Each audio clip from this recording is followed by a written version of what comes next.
We're about to go on the record, Scott, so any more? Nothing this week. All right. Maybe next week. Well, we get started.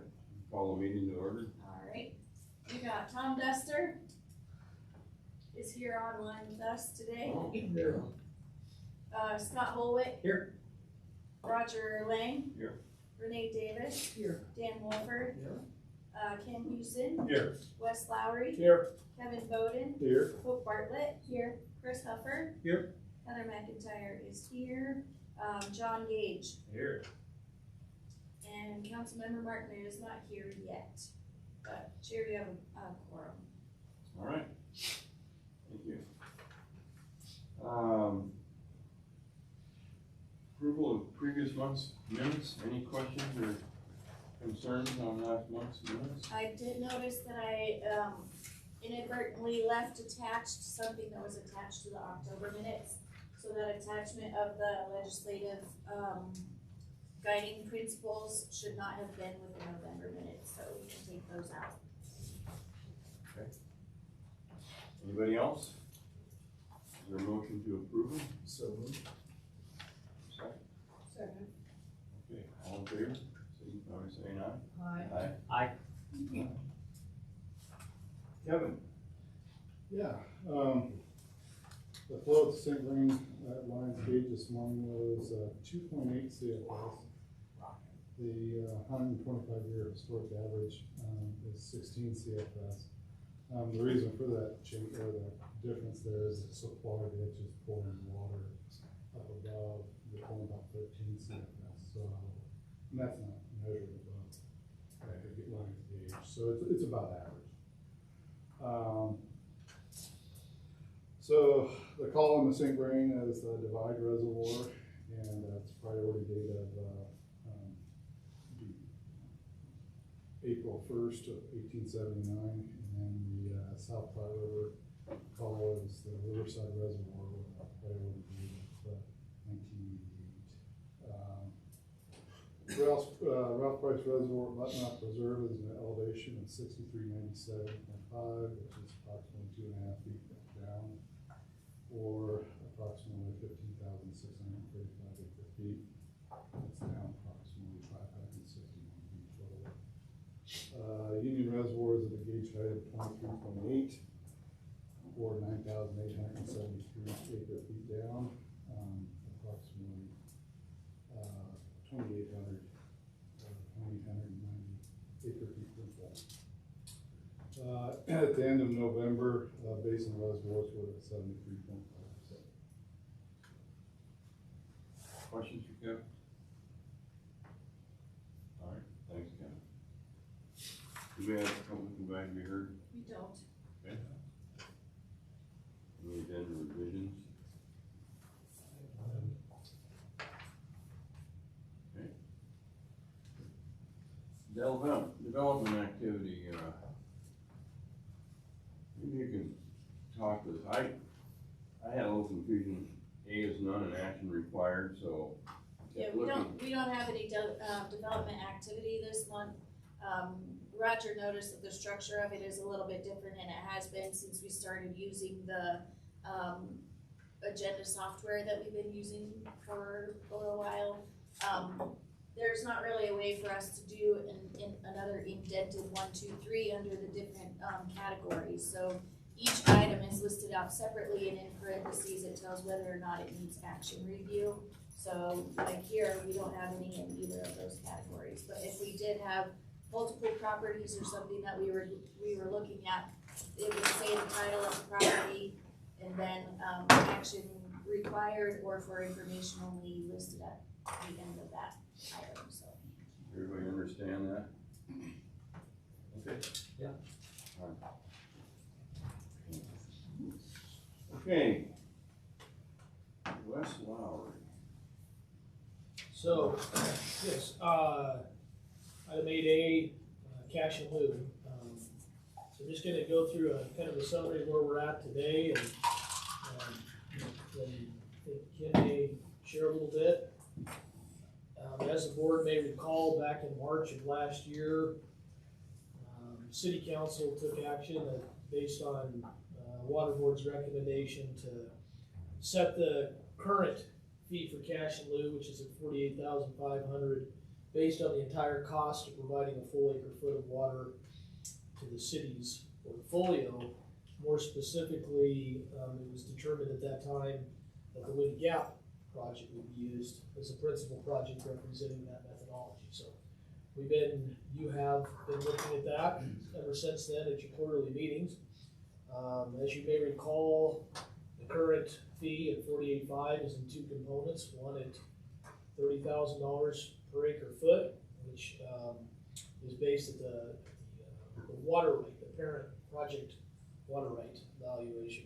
And then the second component, the $18,500, was the cost of the Windy Gap firming project. So the sum of those two projects, total cost $48,500 to get a firm acre foot of water to the water treatment plant. So that's been in place for going on close to 2 years now. As we look at those two different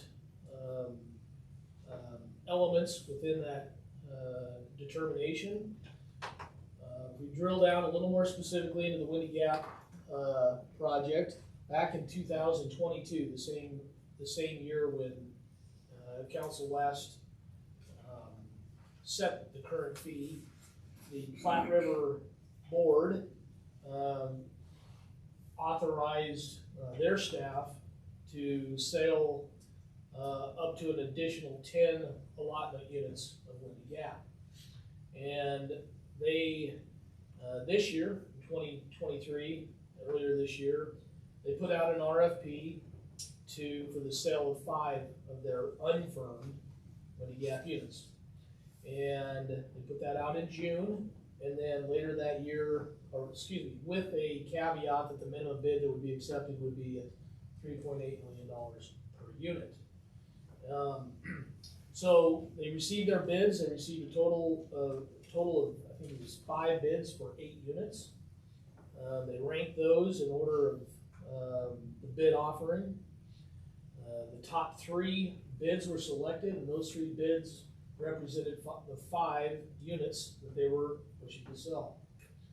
So the next step in that process was to go to the Northern Sub-District Board to receive their approval to authorize that transfer. So in December of this year, back on December 7th, the Northern Municipal Sub-District Board reviewed and approved the requested transfer of 2 units for the town of Berthoud and 1 unit for the Little Thompson Water District. So those 3 units represent 3 of the 5. The other one will be going to their board sometime likely in the first quarter of next year. After the board acts, then the staff can move forward with those entities and actually developing a closing and having a closing that would transfer those units. So as of right now, they've kind of, if you think of it in steps, they're kind of on step 3 for 3 of those units, that being the actual setting a closing date and closing. The other one is like on step 2, got to get the board approval, then they can set the closing and close on it. So similarly, like if you were buying a house, when you do a real estate appraisal, there'll be some bids, some information you'll have that'll represent contracts that are ready to be sold but not finalized. Then you'll also have ones that are finalized. And so as we look at these particular bids, staff believes it would make sense to wait till those closings occur. Because if for any reason those bids don't close, then the staff would have to decide if they're going to look at a lower bid. And so the idea is that it's expected that and hope that all 5 units will have been closed within the next quarter, although it could be sometime in the first half of 2024.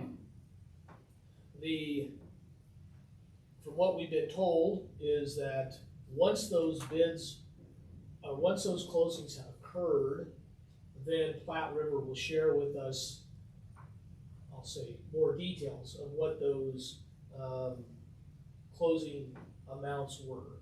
We know that they were at least 38, the equivalent of 3.8 million, because that was the minimum bid. But that being said, it's expected that the weighted average for those selected bids will be around 41,500. So as we jump to the Windy Gap firming project, as we've talked about, there's been settlement costs from a lawsuit that we've had to work through and some other efforts, and those have increased to the amount of approximately $1,000 an acre foot. So that would adjust the current 18,500 to 19,500. So if you take the two new expected costs of 41.5 and 19.5, it's expected the total project cost in order to deliver a firm acre foot unit of Windy Gap water to the system will be approximately $61,000 an acre foot. So that's kind of the numbers behind it. Staff is recommending that any future cash in lieu adjustment, though, be based on actual values attributed to the total projected Windy Gap project cost, and that final closed sales be used as part of that evaluation. So not just speculation, but not what we actually have closed sales. And so we're of the opinion that it probably doesn't maybe make sense to have a recommendation for a change until those happen, but that recommendation is certainly in your purview to make.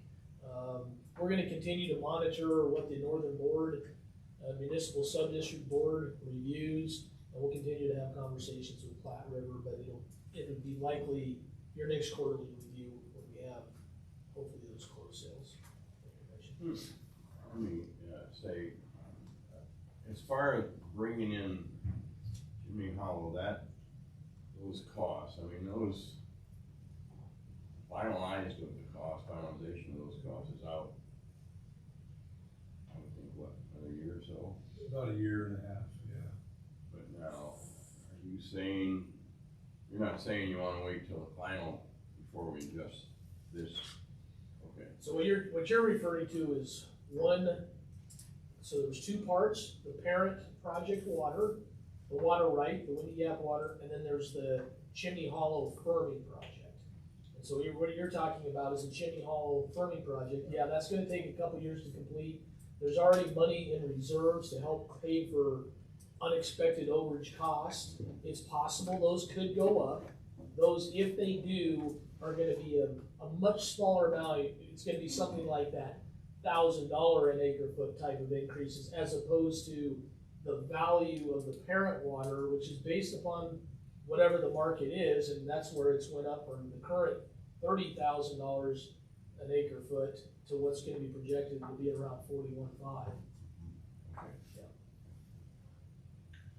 Questions? I was gonna say, I think at the last board meeting, you talked about an outreach program that you guys had already started. I guess, has there been like, anything given to council that would lay this out like you've done here for us in a study session or executive session, just so they're aware of it, as well as developers that are, gonna be hit with another 13 grand per acre foot? So we do plan on doing that. We're not at that point yet. We've actually been asked internally to look at additional options. Also, there's a little bit of concern about how cash in lieu will affect affordability in the community, and also looking at what future projects we may use.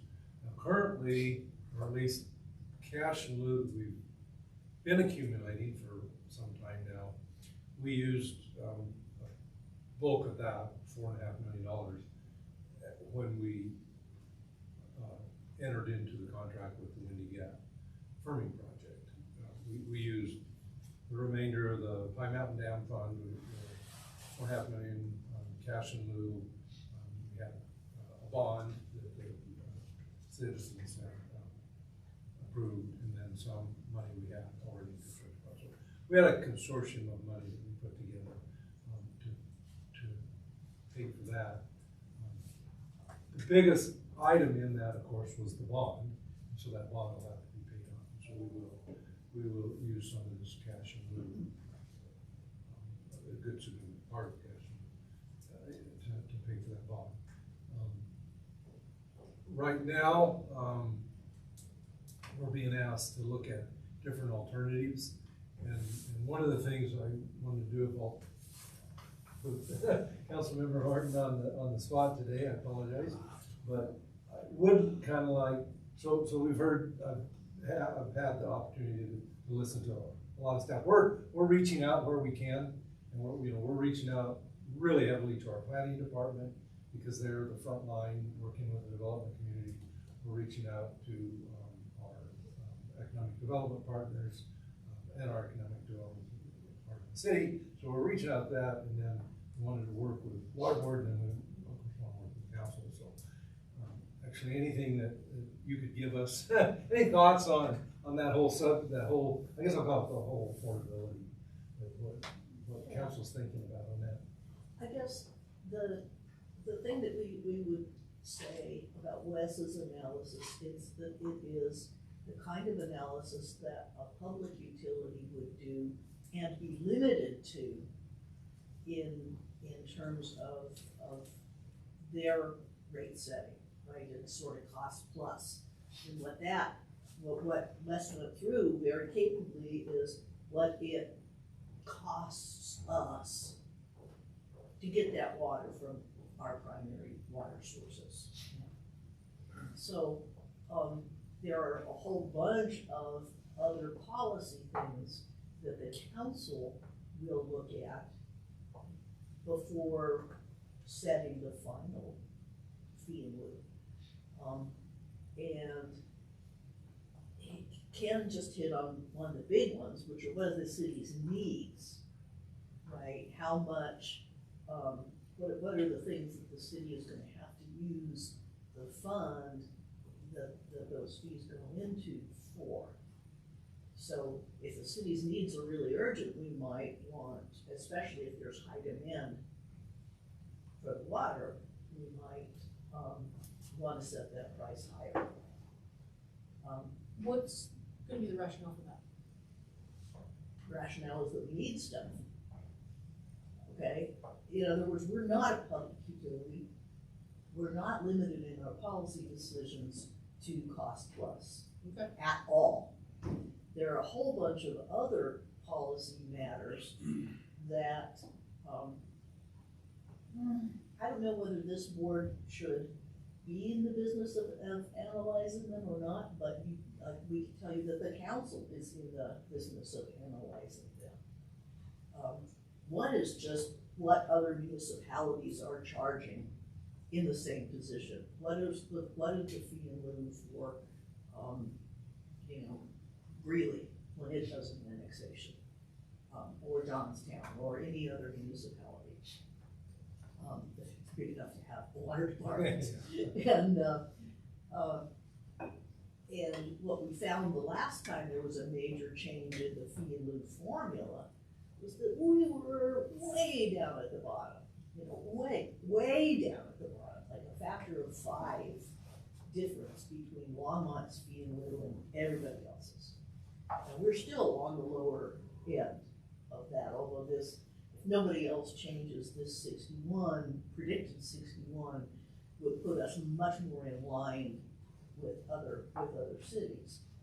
But then we have to figure out what the policy objectives are of the city and how much that fee in lieu affects whether the transactions that people, developers particularly, make with the city, enter into, are impacted by the fee in lieu. So if the city's policy is that it needs more development no matter what, we need to annex all the land we can, then we might want our fee in lieu to be as low as we can afford to keep it. I don't think we would want to be letting land be annexed below cost. right? But we might wanna go with this at cost or a narrow cost plus kind of a policy. On the other hand, there are a lot of people, a lot of voters, and if you really, analyze the results of the last election, there are a lot more voters than there were last time around who don't think Longmont should be growing as much as Longmont is growing. And that would translate into a policy of really jacking up the fee in lieu, because more developers would go away and develop somewhere else. And then there's, again, the affordability idea of, well, yeah, we wanna develop, but we wanna develop a lot of housing that is lower cost, whether it's subsidized housing or whether it's not subsidized, it's naturally affordable to more people below the average income. And that would be a good reason for keeping the fee in lieu low. But there's a catch there too. The council can have a policy, which we did last time, of discounting the fee in lieu in exchange for a covenant with the developer that they're gonna produce affordable housing. So there's all kinds of knobs that go into the determination of what the final fee in lieu is gonna be. And at least some of those should be considered by this board. For example, a survey of what other municipalities are charging. A discussion with planning about what kind of applications they're gonna get. An inventory of what the annexable land is. One of the things that has been observed right now is that all of the land that is left in or adjacent to the Longmont planning area is hard to develop land. Right? We're awaiting the outcome of a lawsuit for the Cannaboro Estates parcel, which is not hard to develop land. It's pretty much plum land, but it's hard to get. There's a fight over that land. And then, there's the sugar mill area land, which is the epitome of hard to develop land. It's blighted, it's polluted, it's a mess. And there's no infrastructure even adjacent to it, there's all this blighted land inside the city limits already. So that you're pretty much starting from dust as you start to develop that land. Have you heard from developers recently that it's too expensive to do business in Longmont? Have you heard much of that? Oh, they always say that. I mean, yeah, but no, what? like Longmont's way out of the range of anybody else in the area, or? No, I they're not would saying. not think they could say that. They can't say that. What compared to Frederick or somebody, that's just trying to grow as hard as it possibly can. We're probably harder to work with. We've got bigger land use code and bigger development code, and so you have to toe the line in order to get your project through the process. Now that gets said a whole lot that it takes too long. But I don't think anybody has ever said that the city won't work with us or that the city's costs are out of line. I mean, everybody in this area, the cost of land is out of line with respect to the United States of America. But for our area, no, I don't think that's true. Okay. I'd be surprised if it's happening. Yeah.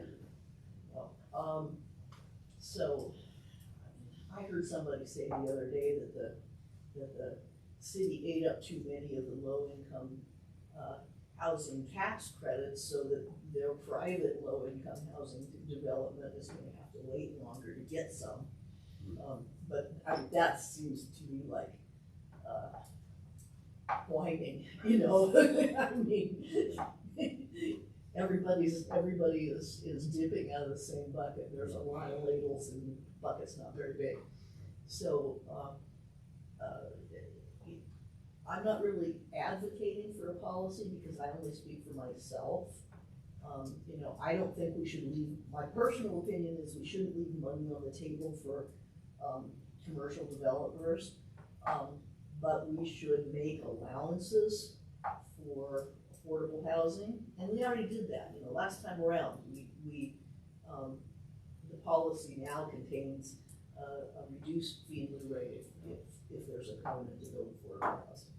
So, I just wanted to talk about all the things that need to be considered, and I think at least all of the factual information needs to be brought forward by the staff and by this board. You know, so we need all of the stuff about what's happening in the surrounding area. You know, it's up to the council to tweak the quantitative analysis, I think, to decide whether we're gonna incentivize affordable housing, whether we're gonna incentivize building in Longmont or not. You know, all those things. But it's not up to the council to go and figure out how much all the other municipalities are charging. It's not up to the council to go and figure out who's buying and selling water rights and for what. So all of that stuff needs to be looked at. And, you know, maybe a trend analysis, because, you know, there's no, you guys are professionals and you're adjacent to the business in one way or the other. The council's not professional in anything most of the time. And, you know, so we don't do stuff like trend analysis, right? That needs to come, right? That needs to say, well, you know, water rights are getting more and more expensive with respect to the cost of living, with respect to the cost of land, or not. Good point.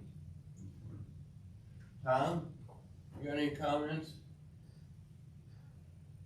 I have a few, but I don't know that my voice will hold out. I just kind of, I just continue to advocate for the fact that I feel like it is our board's job to find out how much it costs the city to buy an acre foot of water, and all the kind of additional kind of planning, almost kind of pseudo-political kind of stuff is really not up to us, and that I would just kind of, you know, the professional role that we hold is just to figure out how much water costs, and I don't even know that what other municipalities are charging for their fee in lieu has really anything to do with us either, because that's not our city. So,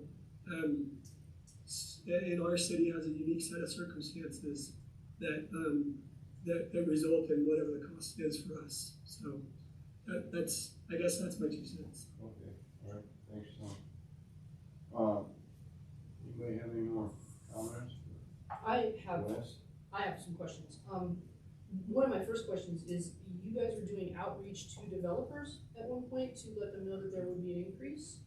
Not that there would be, but There could the be. data was suggesting it might be, yeah. Like As official, deliberative. they've been going through the development review process, or as they've contacted our Okay. division. So when they contact you, you let them know that there could be a change? Yes. Okay, how's that going? Like, do you have a sense of how many you've done, what percentage of folks know? Is So- it well known in the development community? Has there been outreach to the impacted community? Ask you a question. So, as you've kind of seen through the development review that you've looked at, there hasn't been a lot. So even since the March of 2022, since the last change occurred by, for cash in lieu, there's been I'm gonna call it a limited amount of development that's went through that's required water board action on.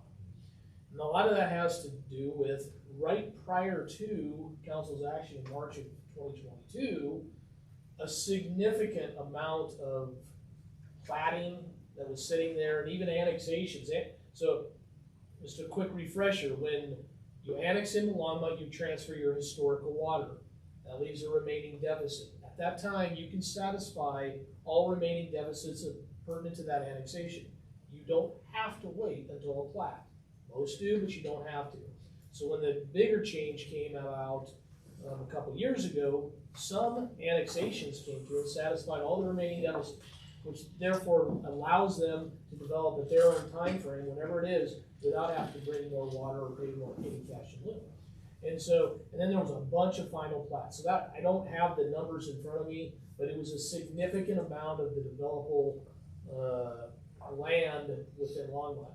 So in the last 2 years, there's been some development proposals that have come through that have had some outstanding deficits, but on a very small scale. Somebody that's got, I'm just gonna make up a number for illustrative purposes, they may have less than 5 acre-foot deficit. So as opposed to somebody that's coming in and has a 150 acre-foot deficit, a significant impact. And so there also, another point is, there is a handful of developers that represent a significant amount of the development that's going through Longmont currently. So in other words, I'm making this number a little bit up, but I think you'll get the context. There are 5 or 6 developers that probably represent 80% of the development that's going on right now. And we've had conversations with those. Yes, there's gonna be other developers that just come through, because in any given time, a developer can walk into the city's development building and say, I wanna have a meeting and talk about a project. But I think we've had a lot of conversations there. Everybody, those people that are in the development process now, we've had conversations that represent that roughly 80%. There's an expectation, they just understand costs go up with time. It's very unusual for costs to go down. So as they go through there, they're doing their own pro formas, they're like almost expecting it. Not wanting it, but expecting it. And so that's kind of the conversations that we've been having so far. Okay, great, thank you. And I would expect that you guys are communicating with the planning staff and the economic development staff, and you're not directly interacting with developers, because again, anything you say could counterintuitive of what's going on while we're planning. So you're just kind of guiding the ship through other city staff. That's right. We've had very specific conversations with the planning staff. There's been a pretty good turnover of new planners, and anytime that happens, I've had more direct, comprehensive discussions with them about cash in lieu. And so what's been happening most recently is those clearinghouse planners are suggesting that the applicant directly contact Water Resources, so something doesn't get lost in transition. So I've had and continue to have a lot of direct one-on-one conversations with the planners or the developers when they come through. So and that process can take a while. So even though you haven't seen development applications in front, doesn't mean there's some in the pipeline. They're just not ready or at a point yet to come before the board for taking action on. But I think we're going to see a few of those in the near future. Yeah, I'd like to maybe draw the distinction that Tom was trying to make a little differently. Because yeah, it is not this board's charter to make policy. That's the council. But the council is not chartered to do sophisticated data analysis. The staff and the advisory boards are supposed to bring that forward. So, you know, as I recall, the last time we did this, we went through this exercise in a big way,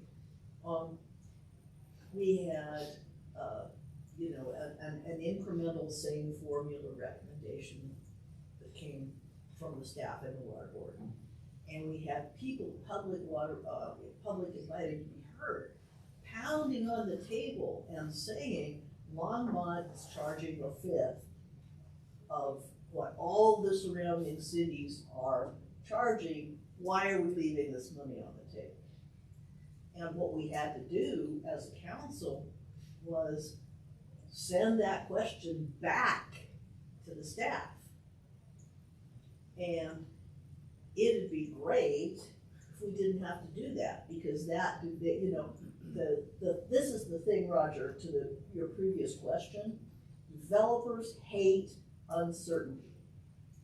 Because every time there's uncertainty, it equals delay, and it means that they've had to finance, because they have to get their financing lined up in advance. If they can't finance, they can't even do an application, you know? So they just hate uncertainty, and so the faster, when we begin this exercise, the shortest time possible from taking up the question until settling the question, the better it is for everybody who does transactions to the city.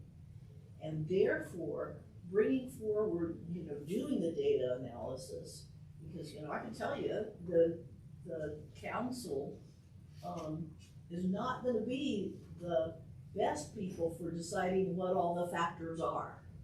You know, they're not, okay, you know, there's one council member that goes to the Windy Gap meeting and eats the donuts and hears about the litigation and stuff. Hey, Brian Bagley thought those donuts were the only reason for going up to Mercer. So, you know, but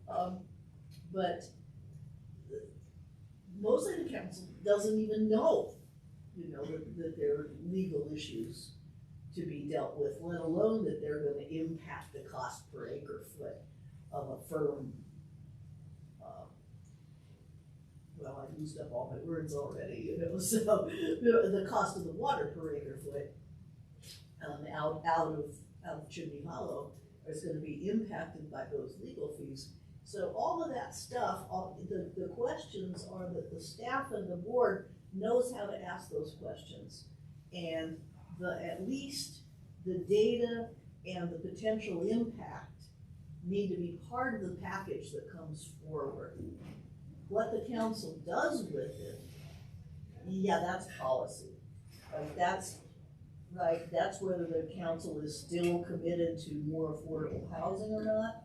That's whether the council is still committed to reasonable planned growth, or whether the council leans more toward capping growth, as some city councils in other cities on the Front Range have done.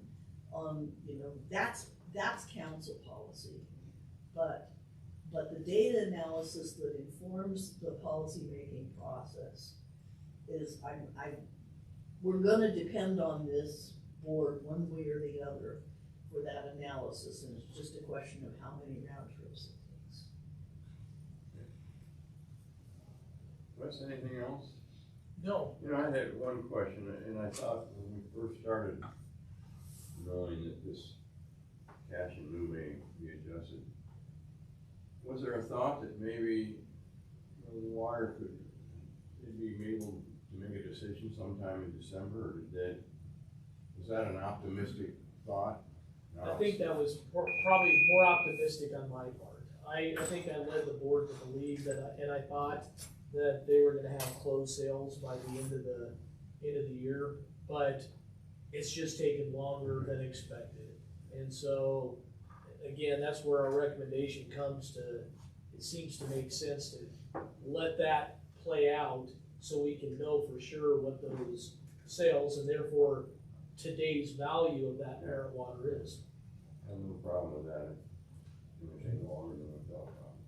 And then on top of that, staff would like to be able to bring back to the board and then eventually to council some of the data points that we're talking about, like other, you know, and we have done that in the past. Sometimes we do, other times we don't. You know, survey. We've got a long-standing survey we've done for 20 years with other cities and what their policies are. It hasn't been updated with that, so you know, things like other cash and lieu policies. It's not as easy as saying this city charges this much, this one charges this much. I mean, it's like a matrix. All kinds of, you know, everybody does it different. So But yeah, we can update that, one thing we would like to do is kind of goes back to the question about, well, how much is out there, how much development left to do.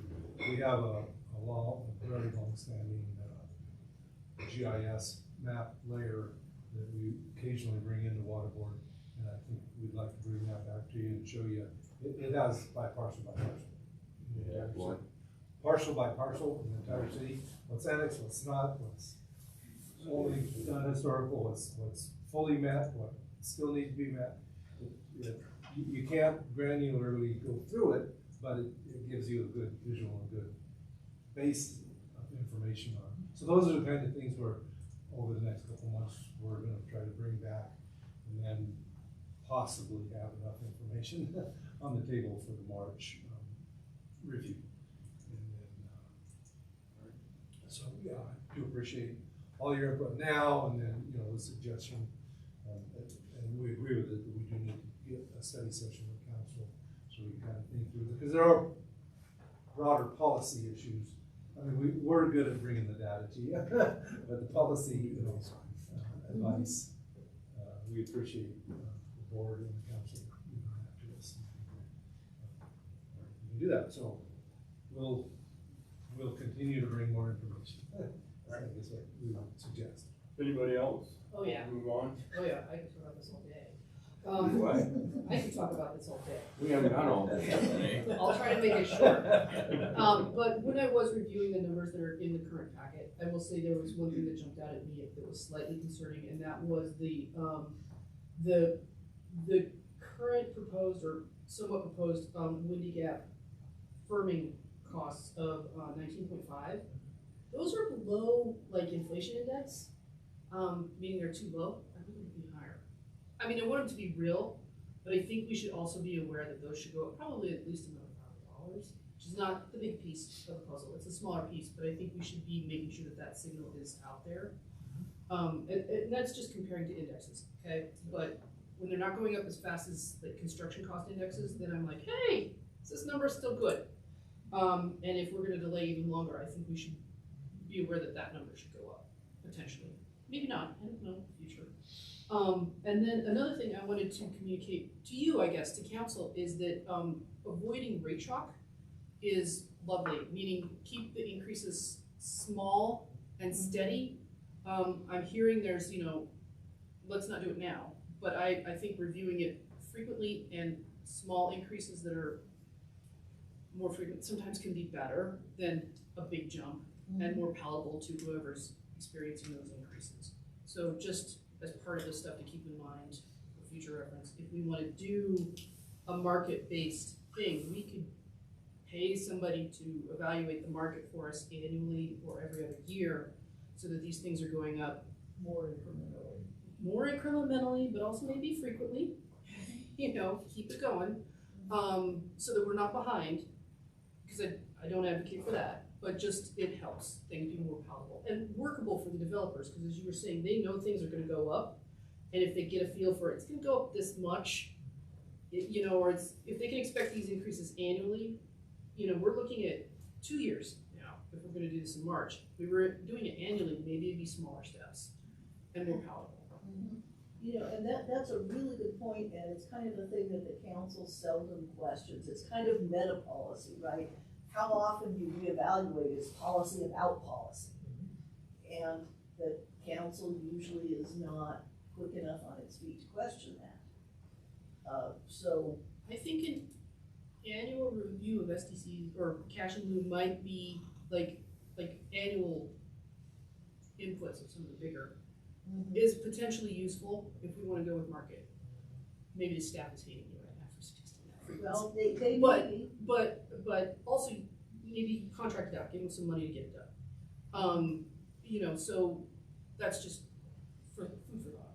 Yeah, and then there's another thing, because if you do it more often, then now you're shorter than the planning cycle for a development project. And so then you're gonna have to say, well, which of the development pipeline is affected by this and which is not. When it's 2 years, then it's an easier your question. Well, and one of the things that's always kind of troubled me on the water board is when we advise on a different cash in lieu, and we advise this month. And, you know, if somebody doesn't know that advice is coming in this month and when that exactly lands to council in the following month, all of that stuff, that's another thing about annual that's lovely is if it were truly annual and they could expect it, then it wouldn't be, oh shoot, I should have gotten it in last month. Which sounds silly, but if we're talking about increases like this, that's gonna sting.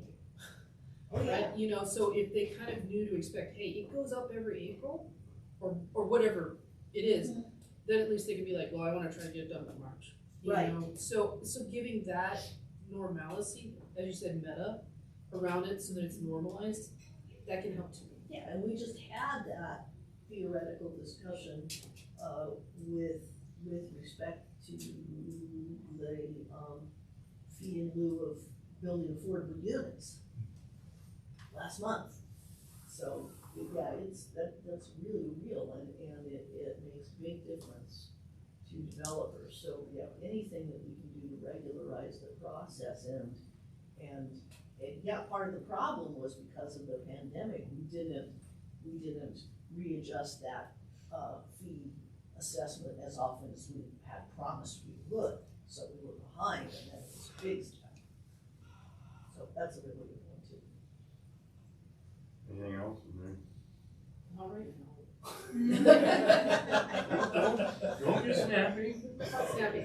Okay. I'm gonna say that I did look at all-in system development charges on a per unit basis for multifamily, and we're not that expensive. We're fairly inexpensive. We are, and that's kind of compared to stuff around. We are a little bit more on the spendy side for single family, but that's not necessarily where affordability lies in my take, so. Info for council. Yeah. Just one quick question on process, Wes. When a developer deals with his deficit, he's done with it before planning. He's done, right, at that point in time?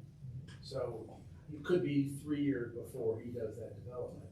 So, and in between that time that he's settled that deficit, cash in lieu is increased by, he doesn't have to then, he's done. Right, that's a big win for him. So, yeah, so that's. And we've had some annexations Do it now. that have been Yeah. satisfied Yeah, for 20 years. Mhm. There's been no Okay. development, and the cash in lieu has changed 20 times up and down. So that is an advantage of, for a developer. They've told me that's why some of them have came in, because it makes it, if you will, more marketable. If you can sell it knowing to whoever, and say to the potential buyer, regardless of what happens with cash in lieu of water rights received, you're satisfied. You're done. Mhm. Well, that brings up a point. I don't remember if we saw this last time. I think we did. I'm not aware of the 20 times up and down in cash in lieu. I thought it was fairly static for a really long time, and then we had a pretty big jump. So if there's a historical trend line of what cash in lieu was over time, it'd be interesting to see. So you can go on our website right now, and we have a list from 1963 to current of every council action on setting the fee. So starting at $100 back in '63 to where it is today, and it shows every change. So we've highlighted it in red. There's not a line graph; it's a spreadsheet, but it shows it. There was a period of time where it was changing frequently, where I think we made 4 changes in 1 year, or 6 changes in 2 years of cash in lieu, just trying to stay with the market in the early 2000s. Even in my time, we've done multiple increases per year. So usually it's not been huge, and there's Yeah. percentages listed there, so you can see relatively speaking how big those changes were up or down, 5%, Right, no, I get that. 7%. So yeah, it's on there. I think in the past 10 years, we've done 9 changes. Yeah, So it's about once a year. So not much recently, but right, and because of the format that we've chosen to base our cash in lieu on, it's not as responsive to market changes anyways, that's right. because we're looking at cost inputs which don't really track That's the market. exactly right. So we shouldn't be doing it every quarter, frankly, because we don't have the data to suggest that that's changing on a quarterly basis. It should be more than a little. Since you moved away from using CBT as the barometer, it definitely has changed that Right. frequency. Yep. Okay, Move on. How about the Copeland line? Yeah, thanks. Copeland Lake MOU? Yes, I have before you a proposed memorandum over the management agreement between the city of Longmont and the National Park Service, Rocky Mountain National Park. The city of Longmont owns 80 acres up in the Wild Basin area of Rocky Mountain National Park. It's just, as you go in the park off of the state county road, there's an entrance station. You got Copeland Lake. We used to also own Copeland Lake, but we exchanged that in the mid-1990s to the St. Vrain Left-Hand Water Conservancy District for Golden Ponds. That was a good deal for both of us. But we still own 80 acres, which is really the willow car, the main part of the valley, predominated by willows, so we call it willow car. Very, very pristine area. We've owned it since the turn of the last century. I can't remember exactly, around 1910 or so we purchased that property. We filed for a reservoir site. There was a planned reservoir site in the valley at that point. Around 1915, we actually built Copeland Lake, the small lake there, but had plans for about 1,500 acre foot reservoir. That never went forward. Quite honestly, the geologic conditions of the site wouldn't have allowed for it then, and even today, it's all glacial till. You got like 1,000 feet of rock, you'd never be able to see it. And of course now, being all wetlands, you wouldn't be able to build a reservoir there. So really, the city has not been using it. Owned by the water fund, but hasn't been used by the water fund for water purposes. As such, in the mid-1990s, early 1990s, we entered into an agreement with the National Park Service where they actually manage the property for us. They treat it. It actually got included in Rocky Mountain National, in the boundary, exterior boundary of Rocky Mountain National Park. It's still on the aspect, it's within the park boundary. And as such, they can manage it. They manage it for us. The great benefit for us is that we don't have to spend a lot of money to go up and watch the area and do minor maintenance and take care of visitation and that type of thing. So they treat it as if it were part of the park. They basically, this agreement allows them to apply their park regulations to the land, which is really great for us. It preserves it, it keeps it in a better condition. And they have their rangers stationed right there. They have their district ranger's house right there at the entrance. So this really, it saves us a lot of time and money from sending crews up there to do maintenance. It's been working really good for almost 30 years now. So, but it needs to be updated. It'll be a 10-year agreement, so it'll be from 2024 to 2033. It gives 10 years maximum the park can do an agreement of this type. So, staff is recommending to forward a recommendation to council to approve the agreement and move forward with it. So the terms of the agreement basically aren't changing. They really aren't. It was rewritten a little bit, but no, it's everything that you would see today will continue up there. And management. How do we compensate them for the work they're doing for us? Really, for them, it's a couple benefits for the park. One is they use that whole willow car because it's so pristine, such a natural area. They use it for a lot of research, and they're able to actually do some research projects. Their property is just west of ours, and so the research can kind of continue through the valley. Prior to our joint management of the area, we weren't able to get there quite enough, so people started camping. And then it kind of became people would pull in further and further, and to where they were actually camping on the National Park Service lands, So they came to us and said, hey, you know, this activity is impacting ours, so we got rid of overnight camping up there and installed a small day use area. But really for the park, a couple things they want to keep the entrance to Rocky Mountain National Park pristine. It gives them really the corridor for people to get into the park. There's a hiking trail, so a lot of the people, not the visitors, most visitors drive in, but a lot of the people that live in that area actually walking the park on the trail. But really, it's for the park. It's the entrance to one of the major, what I personally consider one of the best areas of the park is the Wild Basin area. So there's no monetary compensation to them? There is It's not. their use, able to oversee the land, and they see a lot of value in that property. Yeah, they do. If you read the agreement, it does have, if there's extraordinary maintenance, you know, the Longmont would sit down with them and talk about how to fund that, and we'd more likely fund it, but, in terms of, really, their maintenance is patrolling it. They do have work crew, volunteer work crews that take care of the trail. There really isn't too much cost for them. And of course, one really great thing for them is they actually have their entrance. They're gated, you gotta pay the dollars for the public. Right off the county road, it actually, the road goes across the Copeland Lake property, St. Vrain Left and Water, the Servicing District property and our property. So it probably is nice, otherwise they'd have to move their well, they wouldn't have to.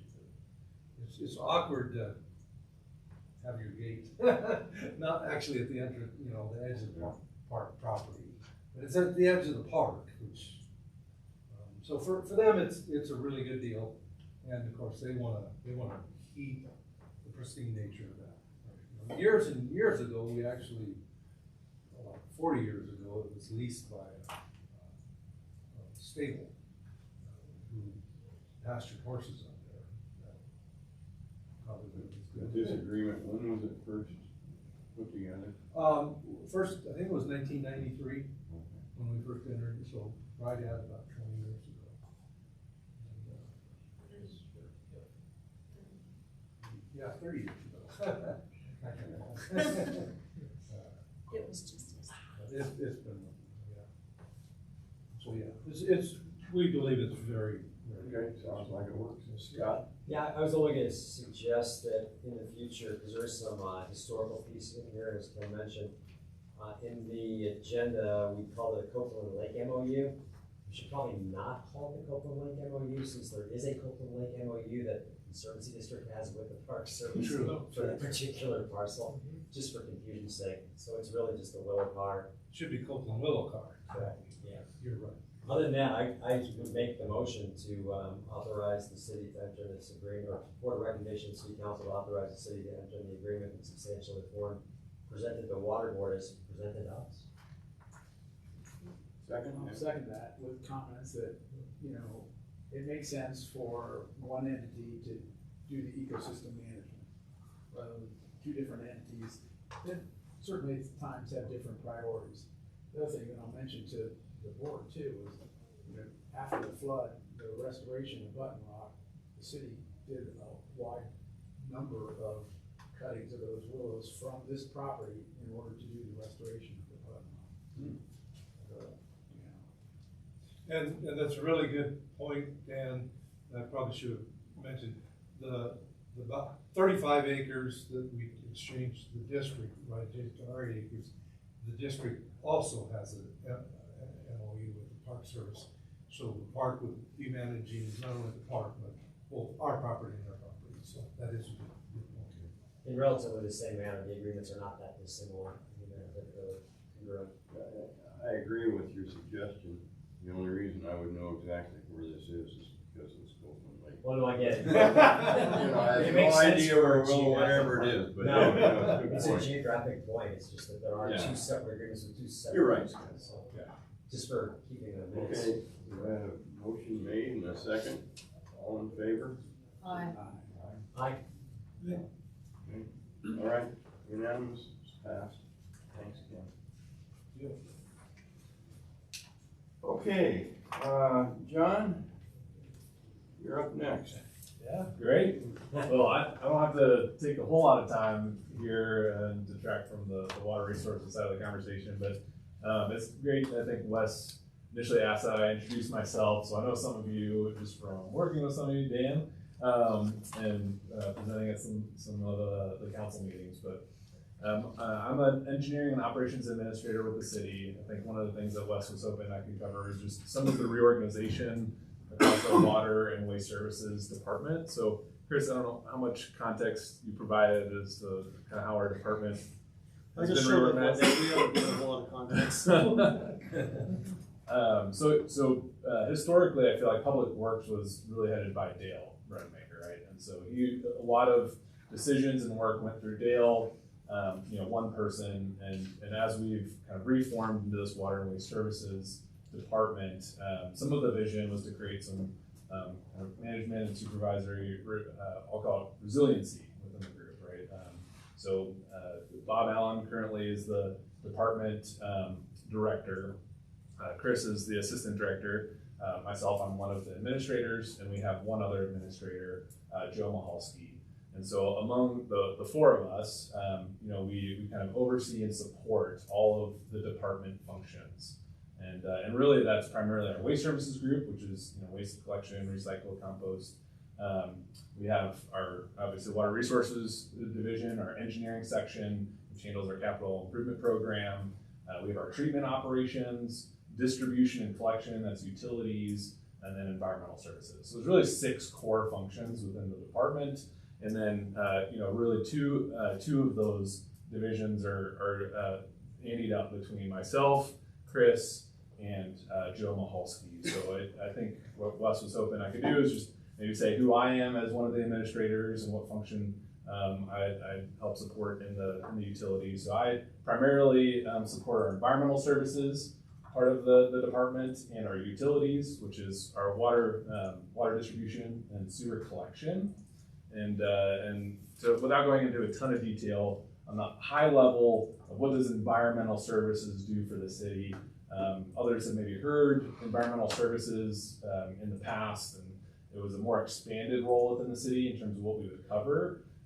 It's kind of been dialed back a little bit in terms of its scope, and it's primarily associated with our water and waste services division now. So what does that mean? Our baseline of environmental services is to cover Safe Drinking Water Act and Clean Water Act compliance. Those are our 2 big core regulatory needs for the city. And each of those is associated with water and wastewater. So we cover those. And then another component that environmental services provide for the city is really just technical resource to all of the other divisions within water and waste. And so what does that mean? What does technical resource mean? Just some practical applications. If there's a challenge at the drinking water treatment plant, let's say there's a change in water quality, or we have an algae bloom. That's something where environmental services would come in and provide technical resource to understand why that happened. We don't get into the nitty-gritty of how to fix it. That's our operations group, but we provide the technical background, research. Some of our staff are PhDs, and we provide that technical resource for our water staff. And then another component, I guess, would be sustainability. So there is some of that partnership that we have with our sustainability group, where we implement sustainability type projects at our water and wastewater plants. An example of that would be the solar and battery project that's almost complete at our wastewater plant. So that's another good example of what environmental services does.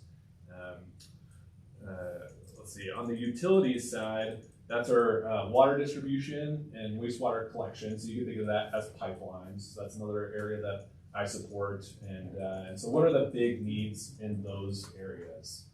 And in terms of water distribution, I think everybody here has probably seen news of water breaks that have happened And I think that that's around the city. Somebody mentioned a service line. It's not the city. That's service lines are residents. That was a master. That was the main. Oh, it was the main. That was the main. Are you a Longmont resident? Yeah.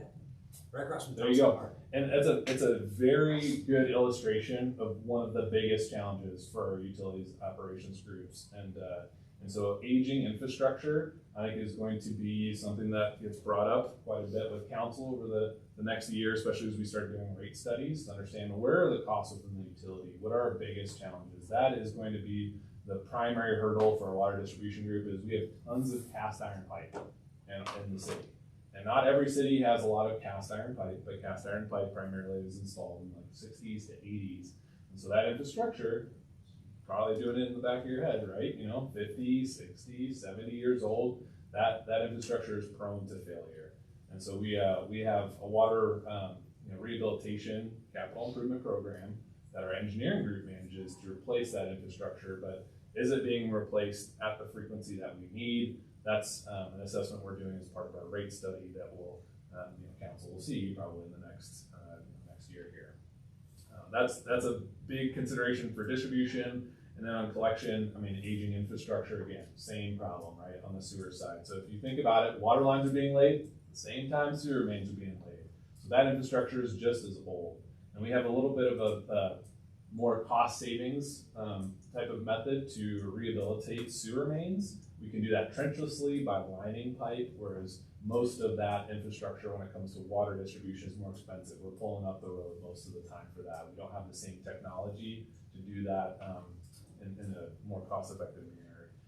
But rehabilitation of our collection system falls within a big part of that work. And then you all have been talking a lot about development, right? And the impacts of development, cash and lieu. And so the collection system was designed at a time when Longmont may have been planned differently, more commercial, more single family. And as we continue to add density, which we're talking about for cash and lieu financing, that's a consideration for collection system capacity. And we continue to analyze the system through flow monitoring to understand, did we design the system for the amount of development that we're occurring in the city? And that coordination, again, is with planning quite a bit. Is to say, okay, where is the development happening, and is our infrastructure adequate to densify?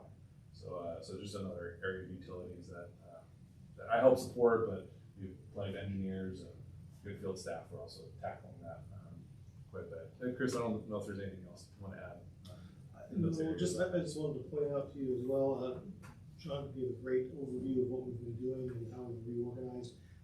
One of the things that happened when we split out from Public Works and Natural Resources, obviously the Parks piece is separate from our group now, but we work with them. And the storm drainage piece also got pulled out and went to Public Works. So Public Works streets and storm drainage. But because of the way that we worked in the past and the way we're set up now, we have a lot of overlap.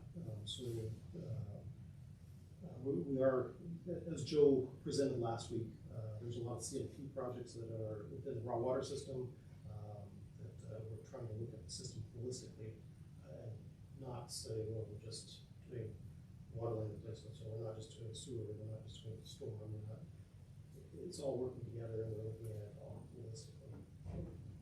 Just want to point that out.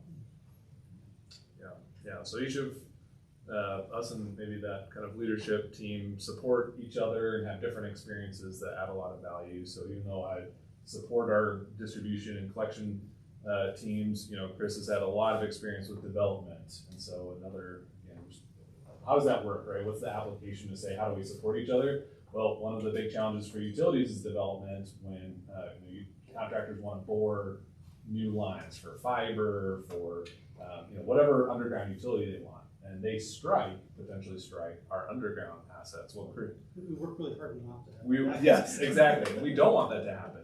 And so Chris has been helping us, I think, work on the development side, being our advocate there to say, how do we better protect our underground assets so that contractors have some boundaries and safeguards in place that don't hit our the city's assets. And so he's been a really great resource to help on that. Do you core drill at all to locate existing, is that a mandatory thing before? Yes, there is state legislature that, anytime that, the city has a contract with either a contractor or a designer, they're required to help pothole one, hire a pothole truck to turn our streets into Yeah. Swiss cheese to locate everything. Valuable. So we work on both sides of that. Yeah. To make sure that we are locating everything as best we can before they. The other thing I said, how do you interface with the water treatment plant? I mean, is there any tie or? Yeah, great question. So water and waste is cradle to grave water, right? So we have water resources. There's no grade. There's no grade, right? It all goes downstream. So cradle to mature water. But yeah, so it goes.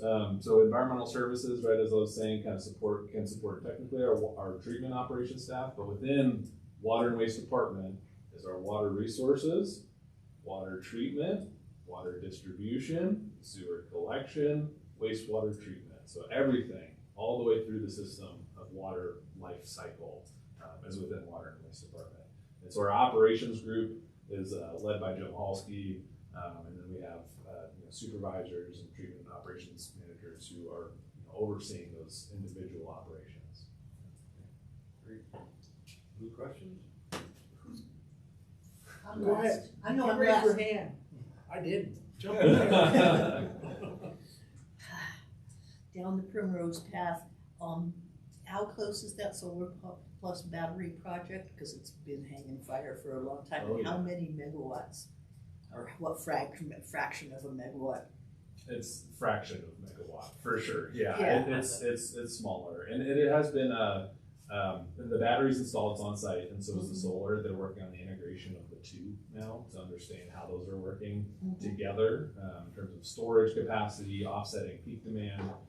So it's definitely not a project that we're touting as a megawatt type project, but what it is a really good demonstration project that LPC has even offered some funding assistance to get better monitoring approaches on. So when we talk about distributed energy resources, the DERs, this is what we're learning, right? Is how can we be offsetting peak demand? So our wastewater treatment plant has a very high peak demand that's associated with one of our aeration processes. And so as much as we can time the discharge of the battery into our electrical system at the same time that we're using this high demand aeration process, we can start reducing the grid load. And that is what we're learning as part of that process, but it's definitely not a offsetting the whole wastewater plant. No, I wasn't, Yeah. no. It's a kilowatt, and I don't know off the top of my head the actual size of the battery. Some number of kilowatts. Correct, yeah. You have something, Dan? I was just asking, John, are you coordinating all the federal permits for like wetland mitigation and stream restoration and all that fun kind of stuff? Are you the go-to guy? Chris and I both look at each other for that one. I am not specifically the go-to guy. Environmental services historically, maybe you're speaking from experience. When Cal Youngberg was leading the environmental services group, he I think coordinated a lot of that work. As Chris was alluding to with these different departmental changes, environmental services is working to coordinate with our stormwater group specifically to keep that kind of technical resource in house. And so folks can come to environmental services for assistance, but I wouldn't say environmental services is the lead now. Like everybody has to go. Project managers will. They're my first call. Yeah, exactly. But we do have different staff in different areas now that we contact and we have, like you said, expertise in house to. There's an article in the paper. Did we treat less water this year than previous? I think Chris was quoted in that one. Ken was kind enough to allow me to be quoted. He'll do that. So last year we had in 100 years, right? So we don't need to treat water when it's wet. Yeah. Yes, yeah. It's We already did done. treat, it was about 2,000 acre feet less this year than the average. Any other questions? Thank you. Yeah, thank you all Very for letting me informative. come I and know, it's like, it's share. gonna make my programs look really good. That's perfect. Well, you're next. So. Alrighty. So I'm presenting to you all the Growing Water Smart Impact Report from 2023. This is different from the water conservation programs as a whole. This is just the Growing Water Smart program. So as a reminder, the Growing Water Smart program is a program that I'm running to create a path forward to foster an equitable, safe, and resilient community that contributes to Colorado's sustainable water future. Basically, it's growing, developing water supplies, changing codes, making sure that we implement water efficiency strategies during development instead of post-development. But since we're not there yet, we're working on our post-development water efficiency strategies, with the largest project being the Kensington Park Grass to Garden project. I presented to you all in, I think, October with the photos from the actual event, but here are some hard numbers. We had 131 community volunteers. We also treated this event as a resource fair, so we had 7 resource booths participate and 354 water-wise plants planted. We also gave away 99 plants to the community so that they can start their water-wise garden at their homes. Yeah, so that's the Kensington Park project. But the Growing Water Smart program itself worked on several other projects this year. We did a code review for resilient landscapes, and that is basically a comprehensive review of the City of Longmont's plans and policies to assess our codes and policies for water conservation, water efficient landscapes, and climate resiliency. The aim of this project is to identify best practices, policy gaps, and opportunities for improvement for efficiency standards with a water lens. We're meeting with our consultant tomorrow, actually, to go over the first draft. So we're really excited that this project has started growing some fruit. So we're hoping to present to council some code changes for water efficient landscapes specifically in the spring. We are also doing a turf replacement plan. So we're working with the Water Now Alliance to do a plan for us to establish data-driven targets for reducing non-functional turf on city-owned properties.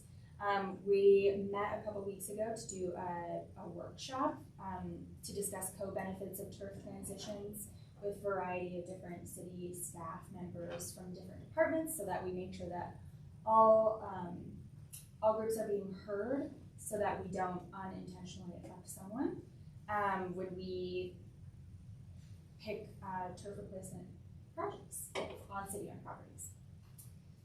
We also are doing the leak notifications. So this ties back to a Water Smart grant that Francie received several years ago for our AMR water meter infrastructure.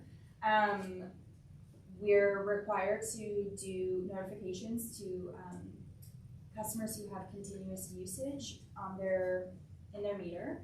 This is the first year we were actually able to start sending out letters, so that was really exciting. We sent out about 400 letters, and our call team made 200 calls, our customer service team, so really thankful for them. And we found 3 City of Longmont leaks that were found and resolved, and just from those City of Longmont leaks, we saved 1.3 million gallons. So that was really exciting. And then last but not least, we did our water loss audit, which is the N36 from the AWWA. Thanks to John's team for all of their help. We couldn't have done it without them. There's no direct water savings realized from this report, but it's really crucial in understanding our system losses and kind of where we stand with that. So we'll look forward to continuing that report and making sure that we keep our ducks in line. It's going to help you guys identify your CIP projects, hopefully. and then just a funding summary. So the city, for just our Growing Water Smart program, we set aside $15,000. We got a $25,000 state grant from the CWCB for the turf replacement project. And then in between other grants for our Water Now Alliance project, the code audit, and the water efficiency plan is that $80,000 additional dollars for Growing Water Smart projects.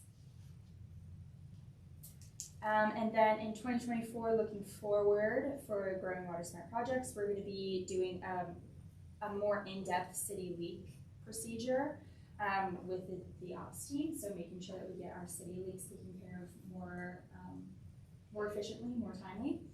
The code updates, which we're really excited about, and then a couple more turf replacement projects on city-owned properties. The 1.5 million gallons, is that a 2023 number? 2023. You know what the number was for 2022? We didn't have any Growing Water Smart projects happening in 2022. So this was from January to now is 1.5 million gallons saved just for Growing Water Smart projects. How many gallons did you save, Marcia? For me was my, well, I don't know, I got a new smart roof, and the roofers squashed all my new, native perennials, throwing stuff down off the roof, so I used a little extra water nursing them back. But. That's a common experience. Yeah. Just curious. Anybody have questions? So the code review is very exciting. Yeah. That has, I think, potential, and I love the idea of trying to get stuff done right rather than retrofit. That's smart. So I guess my question is there any way Waterboard can support and help with code review? Like if you want to do a presentation to us, we could give a sample of approval if we do approve, that sort of thing. Yeah, absolutely. I think that would be really helpful. Once we get our second, I'm actually not the project manager for this. Our environmental and sustainability planner is managing the code review for the zoning landscapes project. So he'll come and present to you. Okay, that'd be great. Once our plan moving forward is to meet with the consultant tomorrow, give her our first round of edits. When we get that kind of trimmed down version, he's gonna get it to his leadership for their drafts. We're gonna give it back to her, and then we'll come to you guys before we go to council. And then obviously having you all stamp of approval when we go to council is really valuable. I'd love to know more about it. Yeah. Yeah. It was super helpful. She reviewed all of our development plans too, so all of our comprehensive plans from Envision Longmont to our water efficiency plan, and outlined everything that had the word water efficiency in it. So now we have all of that in one place, which is really helpful. Excellent. And then water loss is also really huge. Yeah, that's one of my favorites. Because water loss is, well, no, it's like one of the conservation measures that's also revenue positive. So like, how would I not love that? Right? That's like two favorite things, conservation and revenue. And so having both happen together is not that common. So yeah, I'm excited about that too. Is there any way we can see results of that? You said it's done. Can you send them out maybe if that's cool with everyone? Yeah, absolutely. Cool.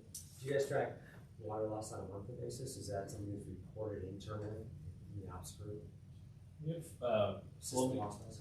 Yeah, we have flow meters located around the city, which are primarily used for larger leak identifications. In instances where we have main breaks, and those are measurable pressure losses within the system that we see pretty quickly. But in terms of water loss accounting on a routine basis, we use those larger flow meters throughout the city to do some accounting.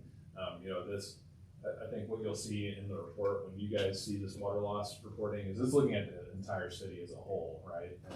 And so there could be large leaks that are caught by those big flow meters in our transmission zones, but might not catch all of the little leaks around the city.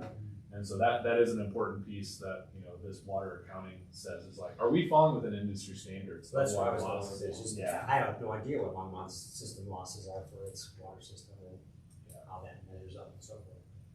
And, That's a good point. and it plays into, you know, infrastructure rehabilitation. Yeah. So when we talk about older lines throughout the city, that's primarily where you're gonna be seeing leaks. And so as we continue to replace old leaking infrastructure with new watertight PVC versus, you know, a corroded, cast iron pipe, we're gonna continue to see water losses go down over time, but it speaks to that importance of not only protecting public health, but, you know, reducing water loss throughout the system as we increase that work over time. Cast iron beats lead, right? What'd you say, Marcia? I said let cast it iron forever. beats We don't have any lead anymore. No. Never probably ever had any. Sean, I should have asked you, when we were talking earlier, but, you know, when I was out there with the crew, obviously it was a small enough leak that they could sleeve it, right, and not have to tear out and replace it. When you guys start thinking about replacing linear miles of infrastructure, it's not sleeves, no, but what does that look like? Because I gotta imagine that's, I know it's expensive, so if you take a linear mile of cast iron pipe out, you got to plan for that, you have to capital cost it. It's not gonna be fast, so you're gonna have a lot more pinhole leaks. In the past, it's been about $1 million a mile.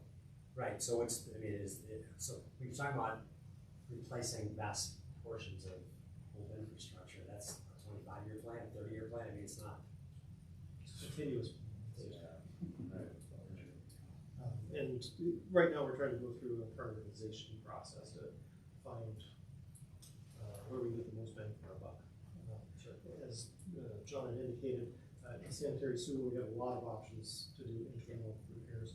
It's just not as cost effective, the methodologies that they have today to try to do internal repairs on drains. So the number of taps on it for services and going through valves is difficult. So we'll start and stop a lot instead of just running stop all the way through. So, but we are always looking for new technologies and better ways to do it. Tom, you got anything? No? I had to get myself unmuted. No, I'm good. Yeah, thank you for the information. It was really helpful. Okay, all right. Okay, well, thank you. That was good information. I hope, thank you.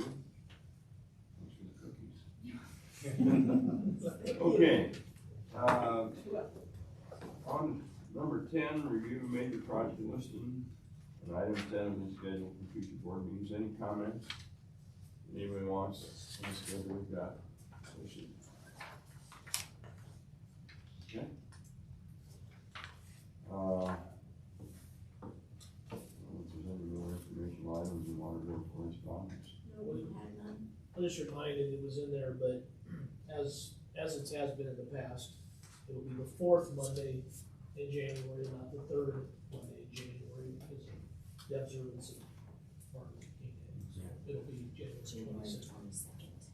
22nd. 22nd? I did send out those calendar invites too, so you all. Well, I was should just know. concerned to accept them because we had so many weird ones that went out last year. I'm like, I just know I know what the dates are. Should have had 3 from me, one for I did, but I was January, one for nervous. February, and one for the rest of the year. All right, I'll accept them. But I didn't. If they come from Roger, don't accept them. From me. I recognize that. Everybody's on this thing. Any comments on item 12? Any other comments at all? Happy holidays, we're adjourned. Yeah.